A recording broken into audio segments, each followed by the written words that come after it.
Hello दोस्तों, क्या हाल है आप लोगों के। एक बार फिर से स्वागत है HMWB बैंकिंग एग्जाम में। जैसा कि आप लोग जानते हैं कि मैं संजय कुमार मौर्य आप लोगों के लिए लेके आया हूँ सिलेक्शन का होम्योपैथ, जिसमें मैं आपको अर्थमेटिक के मिक्स क्वेश्चन की प्रैक्टिस कराता हूँ ताकि आपकी अर्थमेटिक इंप्रूव हो सके और आप कम से कम टाइम में ज़्यादा से ज़्यादा क्वेश्चन सॉल्व कर पाएँ।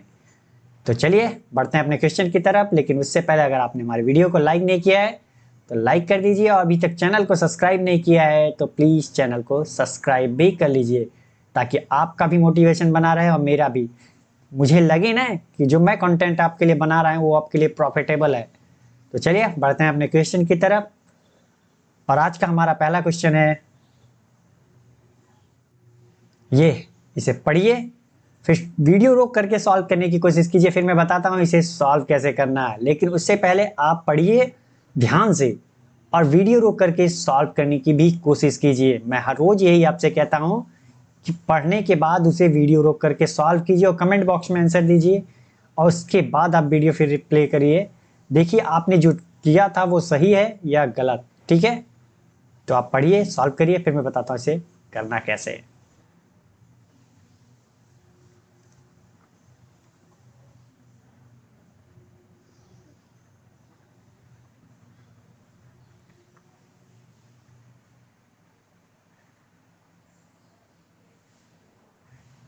चलिए, तो आपने पढ़ लिया होगा, वीडियो रोक करके सॉल्व करने की भी कोशिश की होगी। तो मैं बताता हूँ इसे सॉल्व कैसे करना है। ठीक है, कह रहा है प्रतिदिन 6 घंटे काम करते हुए अजय अकेले किसी काम को 12 दिनों में पूरा कर सकता है। प्रतिदिन 16 घंटे काम करते हुए विनय अकेले उसी काम को, ठीक है, 3 दिनों में पूरा कर सकता है। काम जो है इनका सेम है, टाइमिंग अलग अलग है। तो विनय अजय की तुलना में कितने प्रतिशत अधिक कुशल है, मतलब कितना एफिशिएंट है, दोनों के एफिशिएंसी में पता हो जाए तो हम बता सकते हैं कौन कितना एफिशिएंट है। ठीक है, जो पूछा है वो मैं बता सकता हूँ। लेकिन उसके पहले हमें क्या चाहिए, एफिशिएंसी चाहिए, या एफिशिएंसी का रेशियो मिल जाए तब भी तो हम कर सकते हैं। ठीक है, तो एक बात आप बताइए मुझे कि अगर मुझसे कोई कहे कि आप जो है 1 घंटे में 5 अमरूद खाते हो और डेली 8 घंटे खाते हो और 3 दिन तक खाते हो, तो बताओ आप कितना अमरूद खा सकते हो। भाई मैं खा नहीं सकता इतना, लेकिन मैं एक एग्जांपल दे रहा हूँ आपको। तो आप जब 5 घंटे 5 अमरूद पर घंटे खाता है तो वो क्या है, उसकी इफिशियंसी है। इफिशियंसी का मतलब क्या होता है, पर घंटे पर दिन या पर मिनट जो कार्य किया जाता है वो उसकी इफिशियंसी होती है कि वो इतने टाइम में इतना कर रहा है। ठीक है, तो अगर 5 घंटे 5 अमरूद पर घंटे खा रहा है तो 8 घंटे में कितना खाएगा, 40। और वही 3 दिन खा रहा है तो कितना, 120 अमरूद खा लेगा भाई। ठीक है, तो वही कहानी यहाँ भी करनी है। तो ये कह रहा है कि प्रतिदिन 6 घंटे काम करते हुए अजय अकेले किसी काम को 12 दिनों में पूरा कर सकता है। अजय की हमें इफिशियंसी नहीं पता भैया कितना कर है, तो हम मान लेते हैं अजय की इफिशियंसी कितनी है। अजय की इफिशियंसी कितनी है, हम मान लिया हमने अजय की इफिशियंसी ए है। ये क्या है, इफिशियंसी। और उसके बाद विनय की कितनी मान लेते हैं हम, बी। आप मानने को कुछ भी मानिए, वो आपकी मर्जी है, हमने मान लिया ये। अब आप बताइए कि अगर इफिशियंसी का मतलब मैंने क्या बताया कि पर घंटे में जो कार्य किया जाता है, अगर वो 1 घंटे में एक कार्य करता है तो 6 घंटे में कितना कार्य करेगा, 6 का गुणा कर देंगे। और कितने दिन तक करता है, 12 दिनों तक करता है। तो अजय का टोटल वर्क कितना हो गया,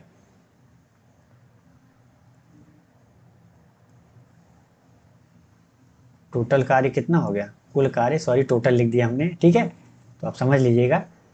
और विनय का कितना हो जाएगा, विनय का कुल कार्य कितना हो जाएगा भाई, वैसे बता सकते हैं।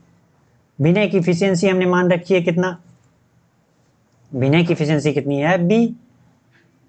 ठीक, और कर क्या रहा है वो, 16 घंटे पर डे, और कितने दिन तक, 3 दिन तक। तो ये कितना हो जाएगा हमारा, ये कितना हो गया, 12×6 = 72 ए। और ये कितना हो गया, 16×3 = 48 बी। मिल गया।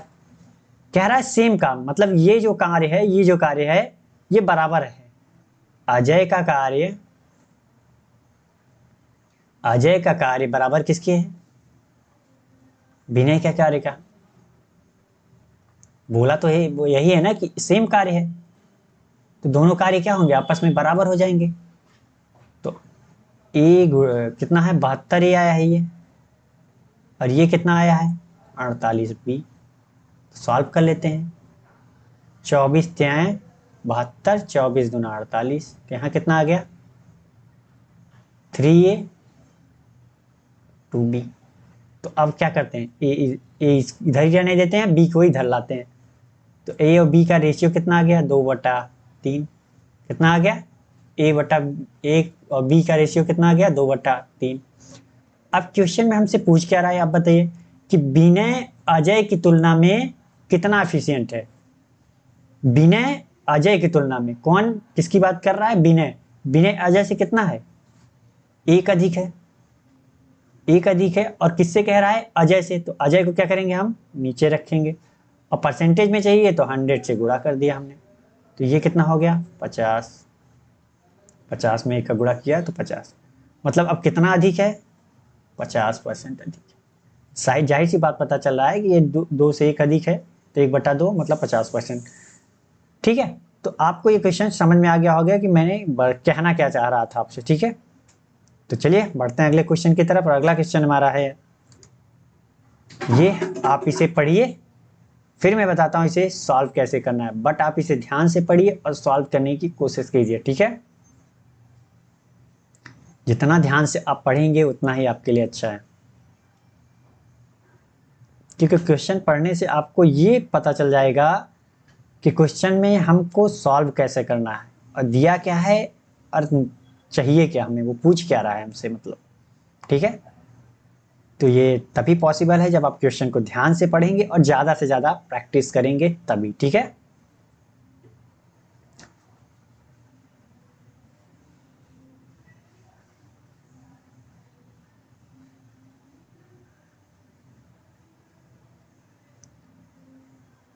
तो चलिए, आपने पढ़ लिया होगा, सॉल्व भी करने की कोशिश की होगी। मैं बताता हूँ इसे करना कैसे।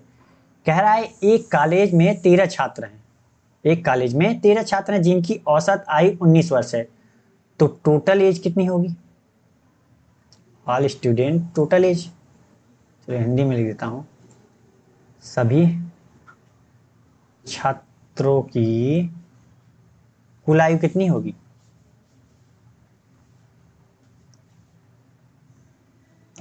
हम क्या करते हैं, एवरेज। एवरेज हमारा कितना है, 19 साल, और टोटल स्टूडेंट कितने हैं, 13। तो हम गुणा कर देते हैं तो क्या मिल जाता है हमें, टोटल आयु।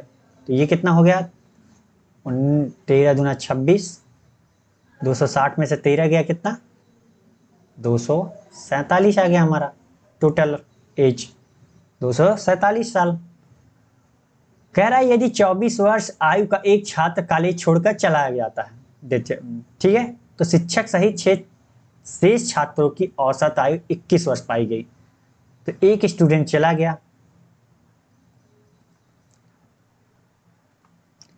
गया, जिसकी एज कितनी थी, कितनी थी, 24। तो अब कितने छात्र रह गए, 13 थे, तो 12 छात्रों की कुल आयु कितनी हो जाएगी, अब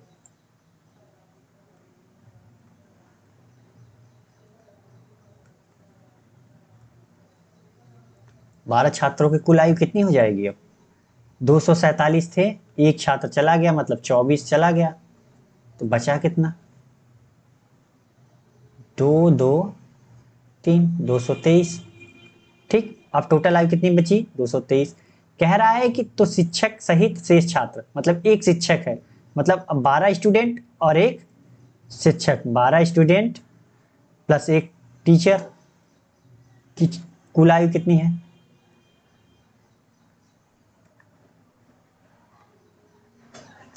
कि कुल आयु कितनी है, 13 लोग टोटल हैं, इनकी एवरेज कितनी है, 21 वर्ष। अब गुणा कर लेते हैं, तो 13 1 का 13, 13 दूना 26, 1 27, 273 साल।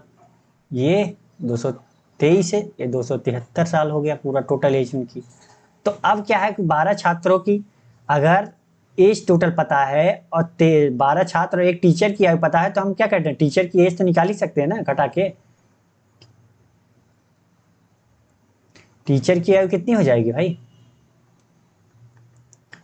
टोटल कितने हैं? 273। 273 में से 223 घटा दीजिए तो कितना हो जाएगा? 50 साल। तो कौन सा आंसर हमारा सही है? बी।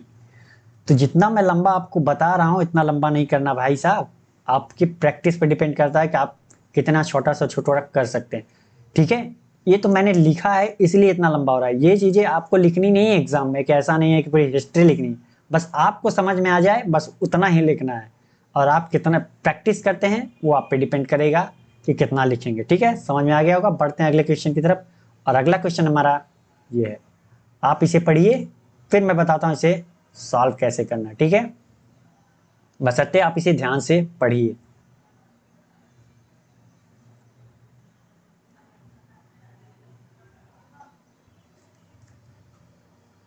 तो चलिए, आपने क्वेश्चन पढ़ लिया होगा, मैं ऐसी उम्मीद करता हूं। मैं बताता हूं इसे सॉल्व कैसे करना। ठीक है, क्वेश्चन में कह रहा है 3 वर्ष पहले प्रणय और राहुल की आयु का अनुपात क्रमशः जो है 5 और 9 था। तो ठीक है, प्रणय कौन सा था हमारा? प्रणय को P मान लिया और राहुल को R मान लिया। कह रहा है 3 साल पहले। 3 साल पहले मतलब प्रेजेंट एज से 3 साल पहले, तो हमने माइनस के 3 मान लिए। उनकी एज का रेशियो कितना था? 5 और 9। बाद में कह रहा है अब से 6 वर्ष बाद उनकी आयु का अनुपात क्रमशः 2-3। तो कितनी हो गई अब? 2 और 3। कितने वर्ष बाद? 6 वर्ष बाद, मतलब प्रेजेंट एज से 6 वर्ष बाद की बात कर रहा है। ठीक है, चलिए सॉल्व करते हैं इसके। फिर यहां पे देखा जाए तो एज डिफरेंस कितना है इनका? 4 साल, 4 यूनिट है, सॉरी। यहाँ कितना है? 1। एक बात आप हमें बताइए कि अगर कह रहा है कि 6 साल बाद, तो 6 साल बाद तो दोनों बढ़े होंगे ना, ऐसा तो है नहीं कि कोई एक बढ़ा होगा। तो उनके बीच की जो एज डिफरेंस होगी, क्या होगी उनकी एज बीच की डिफरेंस? बढ़ेगी घटेगी? सेम रहेगी। जैसे मान लीजिए आज अगर प्रणय और राहुल की एज 4 साल है और इसकी 5 साल है, तो अगर आप बताओ कि अगर 6 साल बाद कहे तो 6 साल बाद एज डिफरेंस क्या होगी? बदल जाएगी क्या? तो दोनों 6 साल बढ़ेंगे। अब इनकी एज कितनी हो गई 6 साल बाद? 10 साल। और कितनी हो गई? 11 साल। यहां भी देखो तो कितनी है एज डिफरेंस? 1 साल की। यहां भी एज डिफरेंस कितनी है इनकी? 1 साल की। तो कहने का अर्थ अगर दोनों साथ में बढ़ रहे हैं तो उनके बीच की एज डिफरेंस जो होगी वो चेंज नहीं होगी। यहां देखा जाए तो इनके एज की डिफरेंस कितनी है? यहाँ पे 4 यूनिट है, यहाँ पे 2 यूनिट है, सॉरी 1 यूनिट है। तो क्या करना पड़ेगा? सबसे पहले हमें इनके बीच के एज डिफरेंस को बराबर करना पड़ेगा। तो हम एज डिफरेंस बराबर करने के लिए 1 का गुणा इधर करेंगे, इसमें कर देंगे, और 4 का गुणा इधर करेंगे। अगर 4 का गुणा इधर करेंगे तो ये कितना हो जाएगा? 4 का गुणा इधर, 4 का गुणा इधर, 1 का गुणा इधर, 1 का गुणा इधर। ठीक, तो यहां कितना हो जाएगा? ये यहां कितना हो जाएगा? ये P और R का रेशियो यहाँ पे हो जाएगा 5 का 5 ही रहेगा, 9 का 9 ही रहेगा, और 3 इसमें तो कोई चेंजिंग नहीं करेंगे हम। यहाँ कितना हो जाएगा? 8। यहाँ कितना हो जाएगा? 12 प्लस 6 है। अब क्या करते हैं हम? सीधा सीधा घटा देते हैं। ठीक, तो 9 और 3 12, 9 से बढ़ करके 12 यूनिट हो रही है। ठीक है, 9 से बढ़ के 12 यूनिट हो रही है, मतलब यहाँ 3 यूनिट बढ़ रही है। लेकिन यहाँ पे कितनी बढ़ रही है? एज कितनी बढ़ रही है? 3 साल प्रेजेंट एज से 3 साल पहले और फिर 6 साल बाद। तो यहाँ 3 यूनिट का मान कितना हो जाएगा? कितना हो जाएगा? 9 साल। क्योंकि प्रेजेंट एज से 3 साल पहले मतलब अब 3 बढ़ेगा तो प्रेजेंट एज आएगी, फिर 6 साल बाद। टोटल कितना हो गया एज डिफरेंस इनके बीच का? 9 साल हो गया। तो 1 यूनिट का मान कितना? 3 साल। कितना? 3 साल। तो 1 यूनिट का मान 3 साल। तो हमसे पूछा क्या? राहुल की वर्तमान आयु। तो यहाँ पे हम कर देते हैं कितनी? 5 तिहाई 15 साल। और ये कितना हो गया? 9 त्रिक 27 साल। तो ये कितनी है? 3 साल पहले की। अब प्रेजेंट एज के लिए हमें क्या करना पड़ेगा? 3 साल बाद जाना पड़ेगा तभी ना। प्रेजेंट एज से 3 साल पहले कह रहा है, तो प्रेजेंट एज पे कितना? 3 जोड़ देंगे। तो प्रेजेंट एज कितनी हो जाएगी? प्रेजेंट एज ऑफ राहुल कितनी हो जाएगी भाई? कितनी हो जाएगी? 27 प्लस 3 बराबर कितना हो जाएगा? 30 साल। कितनी हो गई? 30 साल। तो समझ में आ गया होगा मैं आपको समझाना क्या चाह रहा था। बाकी आपको करने में इसे तो सेकंडों लगेंगे, 30 सेकंड से ज़्यादा नहीं लगेगा, क्योंकि जितना ये मैंने कहानी आपको लिख के दिखी आई है वो आपको लिखनी नहीं है भाई, ठीक है। तो चलिए बढ़ते हैं अगले क्वेश्चन की तरफ। आपको ये क्वेश्चन समझ में आ गया होगा, मैं ऐसी उम्मीद करता हूँ। तो अगला क्वेश्चन है हमारा ये, आप इसे पढ़िए, फिर मैं बताता हूँ इसे सॉल्व कैसे करना है, ठीक है।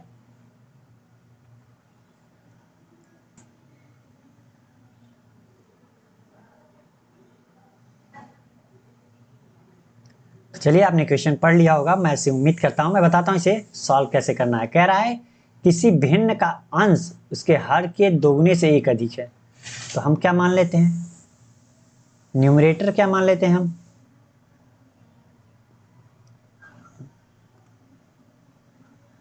अंश कितना मान लेते हैं हम, x मान लेते हैं। और डिनोमिनेटर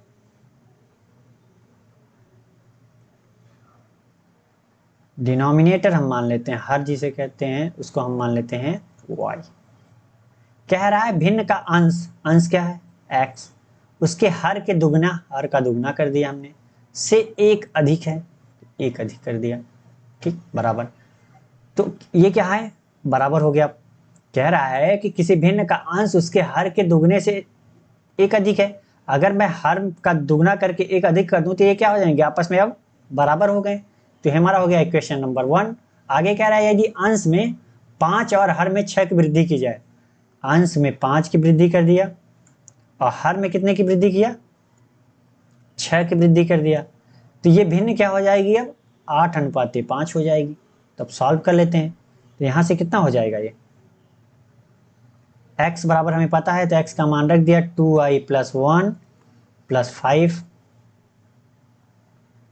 बराबर कितना, y + 6 बराबर 8/5। सॉल्व कर लीजिए, यहाँ कितना हो गया, 2 कॉमन कर लेते हैं, y + 3 आएगा ऊपर क्योंकि 6 है, और नीचे कितना आएगा, y + 6 बराबर 8/5। तो ये कितना हो जाएगा, 4। 5 का गुणा इधर कर देते हैं, 4 का गुणा इधर कर देते हैं, तो 5y + 15 बराबर कितना, 4y + 24। तो y को इधर लाते हैं, 15 को उधर ले जाते हैं, तो y बराबर कितना, ये 15 जाएगा तो इधर कितना, y का मान कितना आ गया, 9 आ गया। तो x का मान कितना होगा, तो 2 × 9 + 1, 9 दूनी 18, 1 19। तो भिन्न कितनी हो जाएगी हमारी,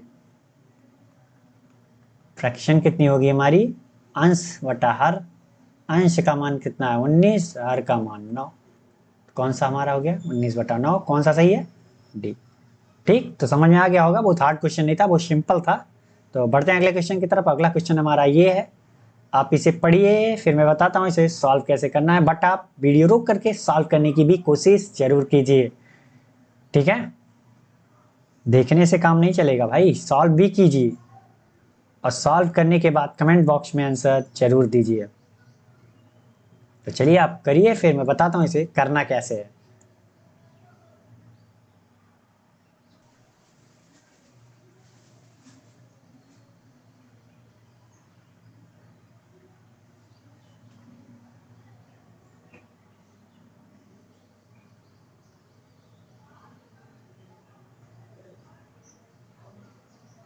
चलिए सॉल्व करते हैं, आपने सॉल्व करने की कोशिश की होगी, तो मैं बताता हूँ इसे करना कैसे, ठीक है। कह रहा है 12 टॉफियों का अंकित मूल्य और 14 टॉफियों के विक्रय मूल्य के बराबर है। तो इसने एक चीज बताई है आपसे कि विक्रय मूल्य क्या, कीमत क्या है, और हमारा अंकित मूल्य का कीमत क्या है, नहीं है ना पता। तो हम क्या मान लेते हैं कि जो हमारा अंकित मूल्य है उसको हम मार्क प्राइस सीधा सीधा लिख देते हैं, और जो सेलिंग प्राइस है मतलब विक्रय मूल्य है उसको हम एसपी लिख देते हैं, सेलिंग प्राइस, ठीक है। हम मान लेते हैं, जैसे हम मानते थे पहले कि भिन्न को हमने क्या माना, भिन्न में अंश को क्या माना, x माना, हर को y माना। तो हम वहां पे क्या, न्यूमरेटर और डिनोमिनेटर मान सकते थे, न्यूमरेटर एंड डिनोमिनेटर मान सकते थे। तो हमने एक्स वाई माना, तो कोई फर्क नहीं, यहाँ पे भी हम मान सकते हैं, लेकिन हम क्या करना है, अंकित मूल्य। तो अगर 12 टॉफियों का अंकित मूल्य, तो 12 टॉफी, अगर एक टॉफी का अंकित मूल्य हम मान लिया हमने कितना, MP, तो 12 टॉफियों का अंकित मूल्य हमें पता चल गया टोटल कॉस्ट। टोटल कॉस्ट हमें पता चल गया कितनी खर्च हुई है। कह रहा है कि 14 टॉफियों के विक्रय मूल्य के बराबर है, तो एक टॉफी का विक्रय मूल्य हमने मान लिया कितना, SP। तो यहाँ पे क्या कह रहा है, ये भी पूरा टोटल कॉस्ट और ये टोटल कॉस्ट क्या है, बराबर है। ठीक, तो अब मार्क प्राइस हमारा निकाल लेते हैं इनका रेशियो। तो ये कितना, 2 से कटेगा, 2 छंग 12, 2 सत्ते 14। तो mark price and selling price का रेशियो क्या आ जाएगा, mark price and selling price का रेशियो कितना आएगा, 7:6। इतना तो समझ में आ गया होगा ना कैसे आया भाई। मार्क मार्क प्राइस और सेलिंग प्राइस को नीचे लाएंगे और यहाँ 7 है, ये है, और ये 6 इधर आएगा तो कितना हो जाएगा, 7/6। यही तो हमने लिखा है, 7:6। ठीक, आगे कह रहा है कि दुकानदार को इस व्यापार में 20% का लाभ हुआ। अब लाभ किस पे होता है, अब 20% का मान जानते हैं कितना होता है, 1/5। अगर 20% का लाभ कमाना है, अगर हमारी कॉस्ट प्राइस 5 है तो 20% का लाभ मतलब 1 का लाभ, तो हमारी सेलिंग प्राइस कितनी हो जाएगी भैया, 6 हो जाएगी। क्योंकि 5 का सामान था, 20% मतलब 1 की वृद्धि करनी है ना, 1 पे ज्यादा पे बेचना है तो 6 पे बेचेंगे। तो हमारा क्या है, selling price and cost price का रेशियो कितना आ गया हमारा, 5 हमारा कॉस्ट प्राइस था, सेलिंग हमारा 6 था। तो यहाँ भी हमारी सेलिंग प्राइस 6 है, यहाँ भी हमारी सेलिंग प्राइस 6 है, तो हम मर्ज कर देते हैं। अगर बराबर नहीं होता तो हम बराबर करते हैं, क्योंकि एक ही वस्तु की बात की कर रही है। Mark price, selling price and cost price का मर्ज किया तो कितना आएगा, 7, 6 एंड 5। रेशियो मिल गया हमें, मिल गया रेशियो। कह रहा है मार्कअप प्रतिशत ज्ञात कीजिए। तो ये बता रहा है कि मार्कअप प्रतिशत मतलब कॉस्ट प्राइस से कितना ज्यादा अधिक मार्क किया गया। तो कितना अधिक मार्क किया गया, अगर हम देखते हैं मार्क प्राइस या सेलिंग प्राइस किस पे देखेंगे भाई, कितना अधिक मार्क किया है, कितना अधिक पे बेचे, तो कॉस्ट प्राइस पे ही तो डिपेंड होता है कि कितना अधिक मार्क किया है, कितना अधिक उसे प्रॉफिट हुआ। तो हमारी कॉस्ट प्राइस 5 है और मार्क प्राइस है, तो कितनी यूनिट की, 2 यूनिट की हमने क्या किया, अधिक मार्कअप किया। तो 2 यूनिट की अधिक मार्कअप किया किस पे, 5 पे। तो अब परसेंटेज निकालना है तो कितना, 100 से गुणा, जाहिर सी बात है। तो 5, 20, अब 20 का 2 में गुणा किया तो कितना, 40% हमने क्या किया, अधिक मार्क किया कॉस्ट प्राइस से। तो कौन सा आंसर सही है हमारा, सी। तो समझ में आ गया होगा, मैं आपको डिटेल में समझाने की कोशिश करता हूं ताकि आपको समझ में आ जाए, भले वो लिखने में लंबा हो जाएगा, क्योंकि जब चीजें आपको समझ में आ जाती हैं तो आप स्वयं अपने से भी छोटा कर सकते हो। लिखना न लिखना वो आपके ऊपर डिपेंड करता है कि कितना आप माइंड में कैलकुलेशन कर लेते हो। ठीक है, तो चलिए बढ़ते हैं अगले क्वेश्चन की तरफ। और अगला क्वेश्चन हमारा ये है, आप इसे पढ़िए, फिर मैं बताता हूँ इसे सॉल्व कैसे करना है। ठीक है, बट आप इसे ध्यान से पढ़िए, वीडियो रोक करके सॉल्व भी करने की कोशिश कीजिए।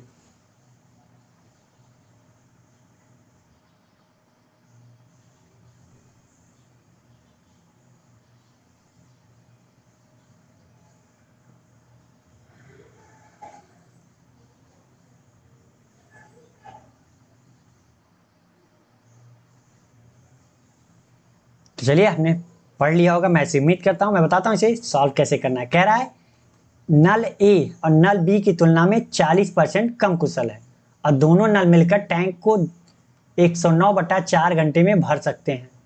तो नल बी द्वारा अकेले टैंक को भरने में लिया गया समय ज्ञात करना है। ठीक है, तो कह रहा है कि ए जो है नल बी की तुलना में 40% कम कुशल है। कुशल की मतलब बात क्या कर रहा है, इफिशियंसी की बात कर रहा है कि वो ए की जो इफिशियंसी है वो बी से कितना कम है, 40% कम है।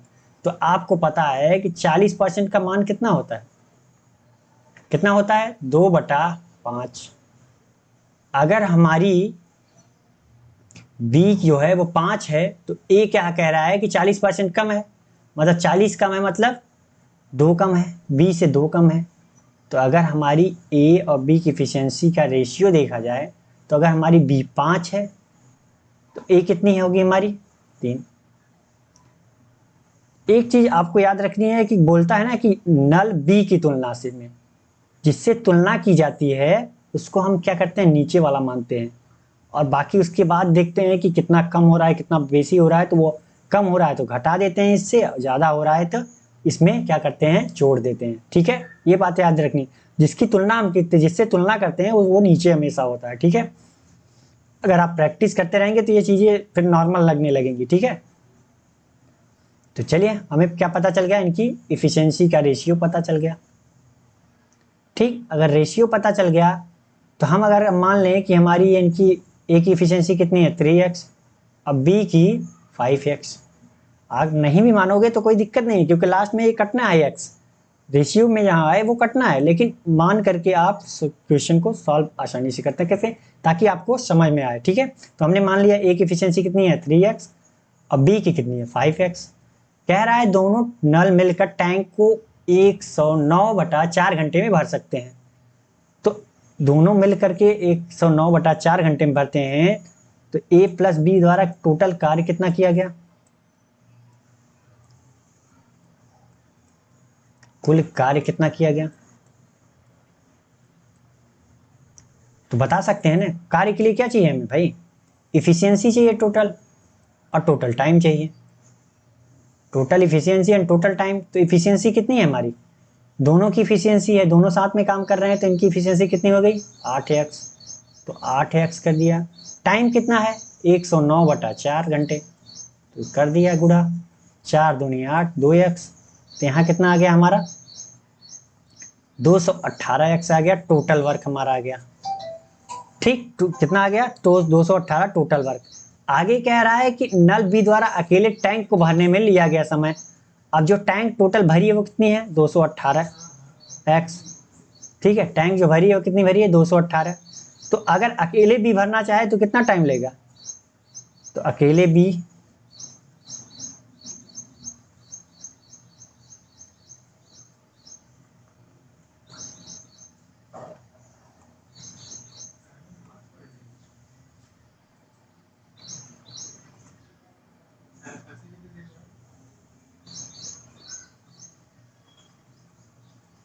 बी में भरने में लिया गया समय कितना होगा भाई।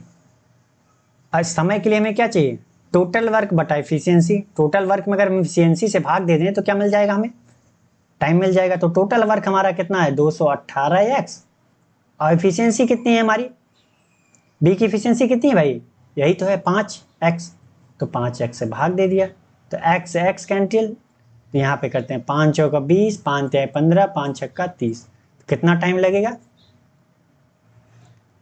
43.6 घंटे लगेंगे। तो कौन सा आंसर सही है हमारा, सी वाला। ठीक, तो समझ में आ गया होगा। ये मैं आपको डिटेल में समझाने की कोशिश करता हूँ हर वर्ड, ताकि आपको समझ में आए। तो चलिए बढ़ते हैं अगले क्वेश्चन की तरफ। अगला क्वेश्चन हमारा है ये, आप इसे पढ़िए ध्यान से और वीडियो रोक करके सॉल्व भी करने की कोशिश कीजिए, फिर मैं बताता हूँ इसे करना कैसे है। ठीक है, बट आप इसे ट्राई जरूर कीजिए और कमेंट बॉक्स में आंसर जरूर दीजिएगा। और ये बताइए कि आपको ये वीडियो कैसा लगता है, ये भी कमेंट बॉक्स में लिखिए। ठीक है,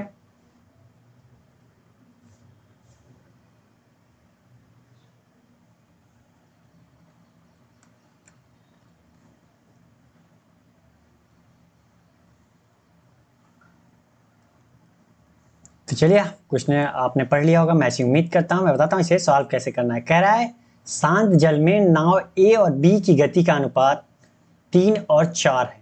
शांत जल में नाव की गति ए और बी की गति का अनुपात कितना है 3 और 4 है। तो बोट बी हो गया, बी ए और बी मान लेते हैं कि गति का अनुपात कितना दिया है 3 और 4 दिया है। कह रहा है धारा की गति 5 किमी प्रति घंटा है, मतलब करंट सी की कितनी मान है 5 किमी प्रति घंटा है। तो दोनों नाव द्वारा धारा के विपरीत दिशा में 3 घंटे में तय की गई दूरी में 15 किमी का अंतर है। ठीक है, तो हम पता कर लेते हैं पहले हमारी क्या है, नाव के विपरीत दिशा में इनकी गति क्या होगी। हम मान लेते हैं बोट ए की गति 3x, बोट बी की गति, ये बोट बी है, की गति 4x। तो v जो है अप स्ट्रीम विपरीत दिशा, ए की कितनी होगी बोट ए की, अगर उसकी बोट की गति 3x है तो उसकी अप स्ट्रीम स्पीड कितनी हो जाएगी -5, करंट की गति घटा देंगे। और वही चीज़ हम करेंगे किसमें बी में, क्योंकि धारा के विपरीत चल रहे हैं, अप स्ट्रीम में चल रहे हैं। तो यहाँ पे कितनी हो जाएगी इनकी स्पीड, रिलेटिव स्पीड, यहाँ पे कितनी हो जाएगी 5। ये हमें पता चल गई इनकी विपरीत दिशा की गति। कह रहा है कि 3 घंटे में तय की गई दूरी में 15 किमी का अंतर है। तो इनका डिस्टेंस कितना हो जाएगा, कह रहा है कि D B minus D A. अब आप सोच रहे होंगे कि D B minus D A क्यों लिखा, क्योंकि उसने अंतर बताया, ये नहीं बताया है कि कौन किसमें से कौन घटाना है। D A minus D B भी कर सकते हैं, D B minus D A भी कर सकते थे। तो यहाँ पे हम देखते हैं कि यहाँ 4x स्पीड है, यहाँ 3x है, तो क्या होगा, बी वाला ज़्यादा डिस्टेंस ट्रेवल करेगा, जिसकी स्पीड ज़्यादा है तो सेम टाइम में कितना ज़्यादा डिस्टेंस ट्रेवल करेगा ना। तो हम इसलिए बी में से ए को घटाया, कितना 15। तो डी बी की डिस्टेंस निकालना हुआ तो कितना होगा, डिस्टेंस बराबर क्या होता है, स्पीड इंटू टाइम। स्पीड हमें क्या पता चल गई है, तो स्पीड कितनी है हमारी ए बी की, 4x माइनस 5, क्योंकि क्या है विपरीत दिशा में जा रहे हैं, और टाइम कितना लग रहा है 3 घंटे, माइनस, ठीक। और डी ए कितना है हमारा, डी ए है कितना 3x माइनस 5, कितने घंटे ट्रेवल कर रही है 3 घंटे। ये भी डिस्टेंस, ये भी डिस्टेंस, ये कितना हो गया हमारा 15 किमी का अंतर आ रहा है। तो चलिए सॉल्व करते हैं। अब इसका गुणा अंदर करेंगे तो कितना हो जाएगा, ये 12x माइनस 15 माइनस ये कितना हो जाएगा, 3 का गुणा करेंगे तो 9x माइनस 15 बराबर कितना 15। माइनस अंदर जाएगा तो क्या हो जाएगा, 15 से 15, ये क्योंकि माइनस है ये प्लस हो जाएगा, और ये 12 माइनस 9x, तो ये कितना हो जाएगा 3x बराबर 15। तो x का मान कितना आ गया हमारा 5, x का मान कितना आ गया हमारा 5। तो हम बता सकते हैं ना, अब बोट बी की गति कितनी है 12 किमी प्रति घंटा, और बोट ए की गति कितनी है 15 किमी, सॉरी 5 चौका 20 किमी, 5 का गुणा करेंगे तो 5 चौका 20 किमी, ये कितना है 15 किमी प्रति घंटा। ए और बी की बोट की गति हमें क्या पता चल गई, पता चल गई 20 किमी और 15 किमी और 20 किमी। तो कह रहा है कि नाव ए द्वारा 4 घंटे में धारा की दिशा में जाते हुए तय की गई कुल दूरी बतानी है। तो धारा की दिशा में स्पीड कितनी होगी, v कितनी होगी, v डाउन स्ट्रीम स्पीड कितनी होगी, वो भी ए की कितनी होगी, बोट की चाल प्लस करंट की चाल। तो बोट की चाल हमें पता हो गई कितनी है 15, और करंट की चाल 5, तो कितना हो जाएगा ये 20 किमी प्रति घंटे। तो डिस्टेंस कितना हम हो जाएगा, तो डिस्टेंस ए बराबर कितना होगा, v डाउन स्ट्रीम ए की गुणते कितना टाइम, तो कितना हो जाएगा ये बी सी स्पीड है और टाइम कितना कह रहा है 4 घंटे, तो ये कितना हो जाएगा हमारा 80 किलोमीटर। कितना डिस्टेंस ट्रेवल किया उसने 80 किलोमीटर। तो कौन सा सही है, ठीक है। तो समझ में आ गया होगा, ये बहुत हार्ड क्वेश्चन नहीं है, बहुत सिंपल है। जैसा जैसा कहता जाए क्वेश्चन वैसा वैसा करते जाइए आप, आपका आंसर आपके सामने होगा, ठीक है।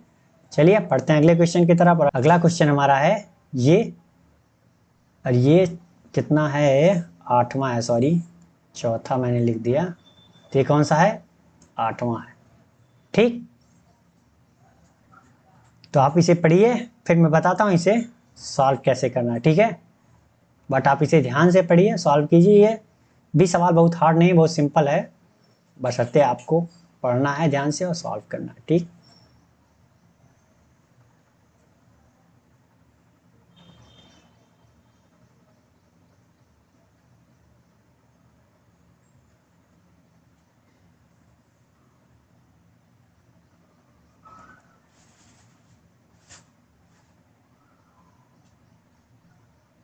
तो चलिए आपने क्वेश्चन पढ़ लिया होगा, मैं ऐसी उम्मीद करता हूँ। मैं बताता हूँ इसे सॉल्व कैसे करना है।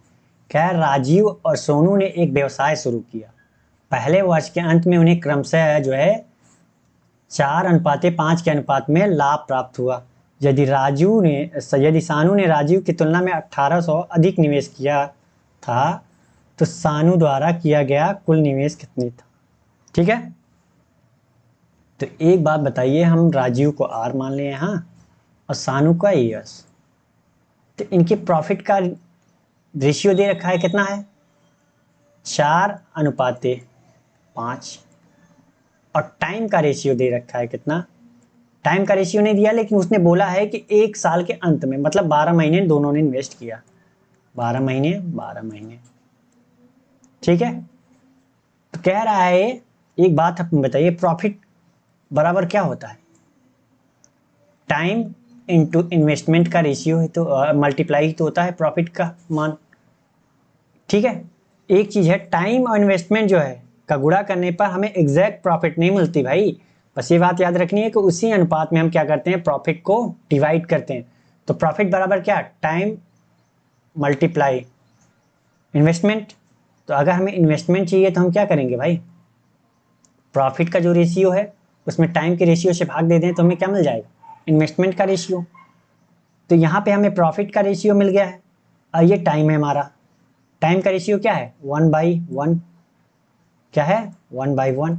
तो अगर 4 में 1 से भाग दे दिया हमने और 5 में 1 से भाग दे दिया तो हमारा इन्वेस्टमेंट का रेशियो कितना मिल गया हमें, 4:5। इससे क्या पता चली कि अगर टाइम सेम हो तो जो प्रॉफिट का रेशियो होगा वही क्या होगा, हमारा इन्वेस्टमेंट का रेशियो होगा। ये बातें आपको याद रखनी है, ठीक है। तो कह रहा है यदि सानू ने राजीव की तुलना में 1800 अधिक इन्वेस्ट किया, सानू ने राजीव की तुलना में, राजीव की तुलना में सानू ने 1800 रुपये अधिक इन्वेस्ट किया। अगर यहाँ पे देखा जाए तो कितना इन्वेस्ट किया, 1 यूनिट अधिक इन्वेस्ट किया, इससे 1 यूनिट अधिक इन्वेस्ट किया। और लेकिन कह रहा है कि 1800 ने अधिक किया, तो 1 यूनिट का मान कितना हो गया हमारा, 1800। तो किसका पूछ रहा है, तो सानू द्वारा इन्वेस्ट किया गया। तो सानू कितना है, 5 यूनिट। तो 5 यूनिट का मान कितना हो जाएगा, 5 गुणित 18। 1 यूनिट का मान 1800, तो 5 यूनिट का मान कितना, 18×5 = 90, मतलब 9000 रुपया। कौन सा, 9000 रुपया। ठीक, तो बहुत हार्ड क्वेश्चन नहीं था, बहुत ही सिंपल था। थोड़ा सा कॉन्सेप्ट आपको क्लियर है तो दिक्कत नहीं होगी। तो समझ में आ गया होगा। बढ़ते हैं अगले क्वेश्चन की तरफ। अगला क्वेश्चन हमारा ये, इसे आप पढ़िए, ध्यान से सॉल्व करने की कोशिश कीजिए, फिर मैं बताता हूँ इसे सॉल्व कैसे करना है। बशर्ते आपको ध्यान से पढ़ना और सॉल्व करना है, ठीक है। बाकी तो मैं हूं ही बताने के लिए आपको।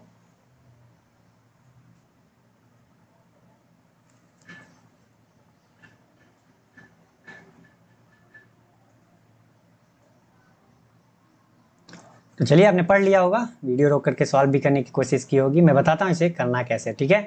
कह रहा है एक घनाभ की लंबाई, चौड़ाई और ऊंचाई का अनुपात 37, 41 और 28 है। तो घनाभ की लंबाई, चौड़ाई और ऊंचाई का अनुपात उसने दे रखा है, कितना, 37 और कितना, 41 और कितना, 28। ठीक, तो हम मान लेते हैं कि हमारी जो लंबाई है वो 37x है, 41x है और 28x है। फिर आगे कह रहा है ये ओल्ड हो गया, अब एक न्यू की बात कर रहा है। कह रहा है यदि लंबाई और चौड़ाई को दुगना कर दिया जाए और ऊंचाई को आधा कर दिया जाए। क्या कर रहा है, लंबाई को और चौड़ाई को दुगना कर रहा है। तो हम दुगना कर देते हैं, पहले ये था, अब दुगना कर दिया हमने, तो क्या कर दिया, 37, 2 गुणित 37x, ये न्यू वाला हो गया। और चौड़ाई को भी दुगना कर रहा है, तो हमने चौड़ाई को भी क्या कर दिया, दुगना कर दिया, तो 41x। लेकिन एक चीज़ और बोला उसने, क्या कर रहा है, ऊंचाई को आधा, तो आधा ऊंचाई कर दिया, 28 था, 1/2 से गुणा कर दिया आधा। तो यहाँ पे देखा जाए तो आयतन कितना होगा, यहाँ पे आयतन कितना होगा, क्योंकि आयतन बराबर क्या होता है, लंबाई गुणित चौड़ाई गुणित ऊंचाई। तो यहाँ आयतन कितना है हमारा, 37x, 41x एंड 28x। और यहाँ पे आयतन न्यू वाला हमारा कितना हो गया, 2 गुणित 37x और कितना, 2 गुणित 41x, और ये कितना हो गया हमारा, 1/2, 28x। अगर इनका रेशियो देखें तो कितना होगा, ओल्ड आयतन का और न्यू आयतन का, न्यू आयतन का ओल्ड आयतन का देखेंगे तो कितना होगा, 27x, 41x और 28x। और यहाँ कितना है, 2 गुणित 37x है यहाँ, 27 नहीं, 37x, 2 गुणित 41x और 1/2 गुणित 28x। ठीक, तो देखा जाए 28, 41 और 37 यहाँ भी हैं, यहाँ भी हैं, कैंसिल हो गया। ये 2 इससे 2 से कैंसिल हो गया। यहाँ बचा कितना? ओल्ड एंड न्यू का रेशियो 2, 1 और 2। तो कह रहा है कि घनाभ का आयतन कितने प्रतिशत की वृद्धि हुई? ओल्ड 1 था, न्यू कितना हो गया? 2। कितने की वृद्धि हुई भैया? 1 की। किस पे? 1 पे। 1 पे 1 की वृद्धि हुई तो परसेंटेज में चेंज करने के लिए 100 से गुणा कर दिया तो कितना हो गया? 100% की वृद्धि हो गई। ठीक, कितने की वृद्धि हो गई? 100% की। ये चीज हम यहाँ से भी कर सकते थे। ये इतना इतना डायरेक्टली काट करके हम यही बता सकते थे कि ये रेशियो कितना आएगा हमारा? 1 और 2 का। तो 1 से बढ़ के 2 रही, मतलब डायरेक्ट चीज, जाहिर सी बात है कि 100% की वृद्धि हो रही है।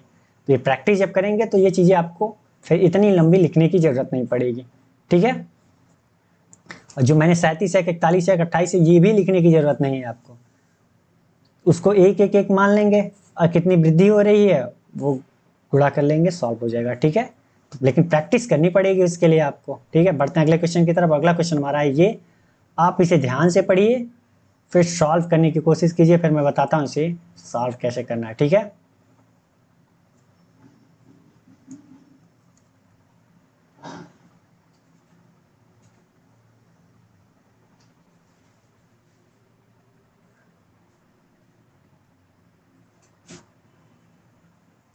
चलिए आपने पढ़ लिया होगा इसे, मैं बताता हूँ इसे करना कैसे। ठीक है, कह रहा है 2 मित्र P और Q एक पार्क में इस प्रकार साथ साथ चलते हैं कि Q और P के प्रत्येक 3 कदम के लिए 5 कदम उठाता है, लेकिन Q के 5 कदम जो है P के 4 कदमों के बराबर होते हैं। तो P और Q की गति का अनुपात बताना है। ठीक है, तो P और Q क्या है? 2 मित्र हैं, वो साथ साथ चल रहे हैं। ठीक है, तो यहाँ पे एक चीज देखा जाए तो Q जो है P के प्रत्येक 3 कदम के लिए 5 कदम उठाता है। जितनी देर में क्या करता है कि Q जो है 5 कदम उठाता है, उतनी देर में P कितने कदम उठाता है? 3 कदम उठाता है। मतलब देखा जाए तो टाइम क्या है? समान है। क्या है? टाइम समान है। तो स्पीड बराबर क्या होती है? V स्पीड बराबर क्या होती है? Distance upon time. अगर टाइम समान है, टाइम सेम है, तो वी पी बटा वी क्यू बराबर क्या आ जाएगा? D P upon D Q.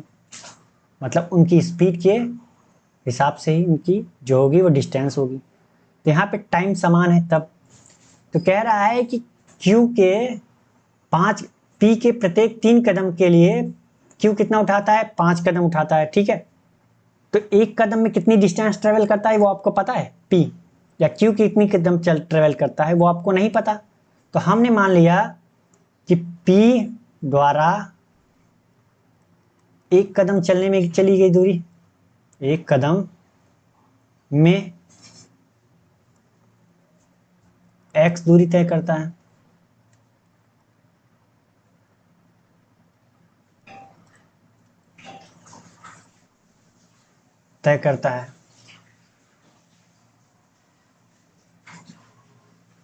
ठीक है, तो Q कितनी डिस्टेंस ट्रेवल करता है एक कदम में? हमने मान लिया y डिस्टेंस ट्रेवल करता है।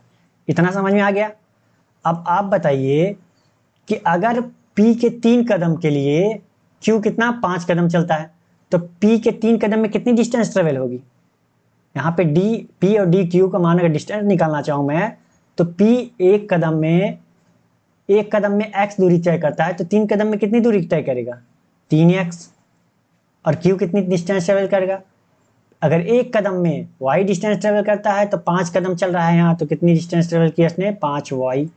एक कदम में y, तो 5 कदम में कितना? 5y। यहाँ पे हमें क्या मिल गया? Vp upon VQ।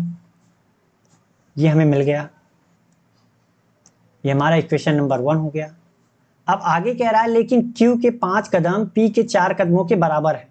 मतलब यहाँ पे डिस्टेंस की बात कर रहा है वो, मतलब डिस्टेंस P जो है वो डिस्टेंस Q के बराबर है, बात कर रहा है।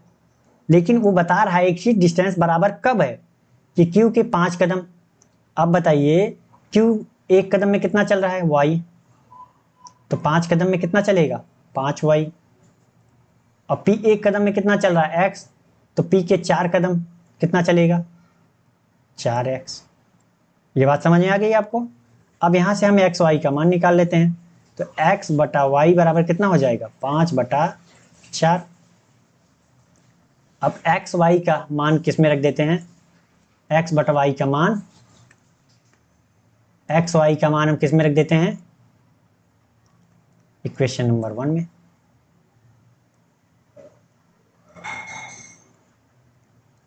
रखने पर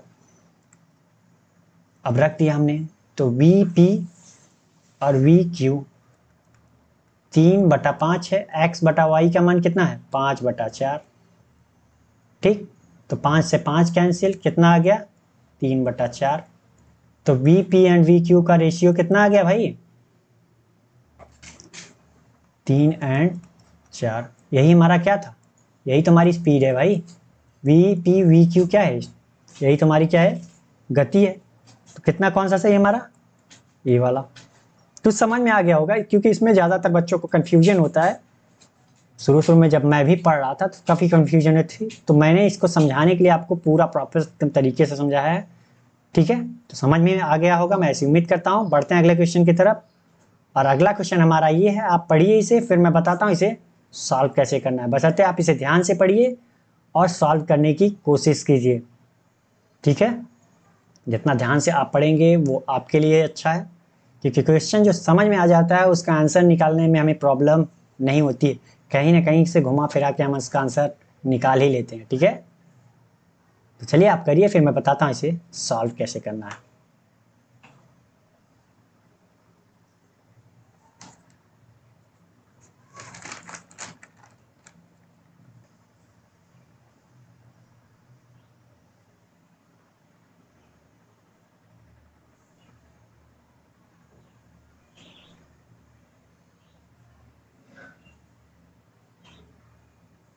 चलिए, आपने पढ़ लिया होगा, मैं ऐसी उम्मीद करता हूँ। मैं बताता हूँ इसे सॉल्व कैसे करना है। ठीक है, कह रहा है एक टंकी से कुछ नल जुड़े हुए हैं, इनमें से कुछ इनलेट हैं, कुछ आउटलेट हैं। ठीक है, तो कुछ इनलेट नल है, हमने आई मान लिया इनलेट को, और कुछ आउटलेट है, ओ मान लिया। टोटल नल कितने हैं, 9 हैं। तो इनलेट हमने मान लिया, माना इनलेट नल जो है वो कितना है, एक्स है। तो आउटलेट कितना होगा, ये ओ है भाई। आउटलेट नल कितना होगा, 9 - x। ठीक, ये हमने माना है, ये टोटल दिया है, ये दिया है, ये हमने माना है। ठीक है, तो कह रहा है आगे क्वेश्चन में, प्रत्येक इनलेट नल टंकी को 18 घंटे में भर सकता है। ठीक है, एक इनलेट नल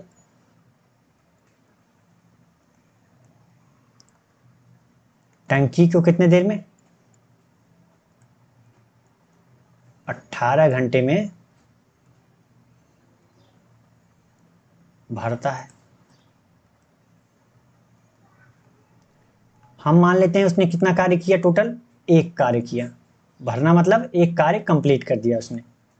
ठीक है, टंकी को भर दिया मतलब एक कार्य कंप्लीट कर दिया। यहाँ पे आप कुछ भी मान सकते हैं, एक की जगह एक्स वाई जेड जो भी मानना है आप मान सकते हैं, 14 15 10, क्योंकि वो लास्ट में कटना है।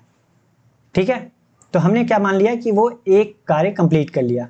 ठीक है, तो इससे क्या होता है कि आसानी होती है सॉल्व करने में। तो मतलब उसने एक कार्य कंप्लीट कर लिया। ठीक, कार्य की जगह आप मान सकते हैं कि 10 कार्य, 15 कार्य, भाई जो भी है वो तो सबके लिए वही होगा, जाहिर सी बात है। तो हमने क्या किया, एक कार्य हमने कंप्लीट कर लिया। तो कह रहा है एक इनलेट नल टंकी को 18 घंटे में भरता है। तो एक इनलेट नल आप बताओ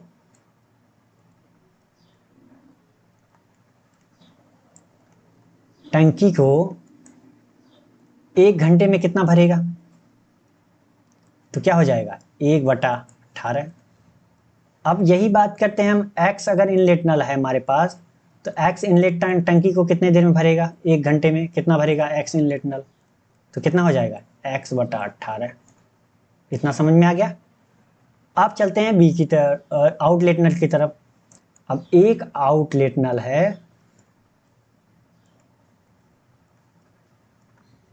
टंकी को कितने देर में, 24 घंटे में खाली करता है।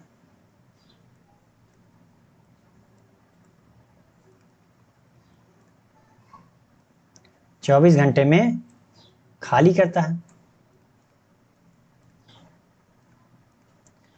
अब भाई जितना भरा होगा उतना ही तो खाली करेगा, मतलब जितनी उसकी कैपेसिटी होगी वही, मतलब एक कार्य करता है। खाली करना भी तो वही कार्य है, तो एक कितना क्या कार्य करता है, एक कार्य करता है। लेकिन ये क्या है, ये भर रहा था तो प्लस का कार्य है, ये खाली कर रहा है तो माइनस का कार्य मानते हैं कि ये खाली कर रहा है तो माइनस का कार्य। तो एक आउटलेट नल, आप बताइए एक आउटलेट नल टंकी को 1 घंटे में कितना खाली करेगा, 1 घंटे में कितना खाली करेगा, तो 1 बटा कितना 24। अब यही अगर आउटलेट नलों की संख्या 9 माइनस एक्स हो जाए तो अब आप बताओ 1 घंटे में कितना खाली करेगा, कितना खाली करेगा, तो एक्स सॉरी 9 माइनस एक्स बटा कितना 24, कितना खाली करेगा इतना। अब यहाँ पे आगे उसने एक चीज और बता रखी है, उसने एक चीज और बता रखी है कि यदि पूरी टंकी को 9 घंटे में भरा जा सकता है, मतलब इनलेट नल प्लस आउटलेट नल जो है टंकी को कितने देर में 9 घंटे में भर सकते हैं।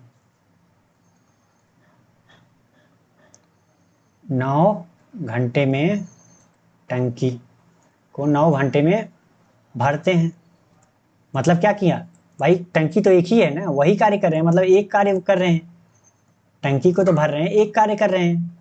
ये 9 है, ठीक है, 9 आउट इनलेट नल और 9 कितने घंटे में भर रहे हैं, 9 घंटे में। तो 1 घंटे में कितना भरा जाएगा, 9 इनलेट नल प्लस आउटलेट नल 1 घंटे में कितना भरेंगे, कितना भरेंगे 1/9, कितना भरेंगे 1/9, ठीक है। तो ये क्या है हमारा कि टोटल 9 इनलेट हो गए, और यहाँ भी क्या है अलग अलग हमने निकाला है इनलेट और आउटलेट नलों की संख्या, ठीक है। तो आप बताइए कि ये हमें दोनों के साथ साथ पता चल गए कि इनलेट और आउटलेट नल जो 9 लगे हैं वो 1 घंटे में कितना कार्य करते हैं, और 1 घंटे में इनलेट नल कितना कार्य करता है, 1 घंटे में आउटलेट नल कितना करता है। तो ये कितना हो जाएगा, दोनों आपस में बराबर होंगे। तो 1 घंटे में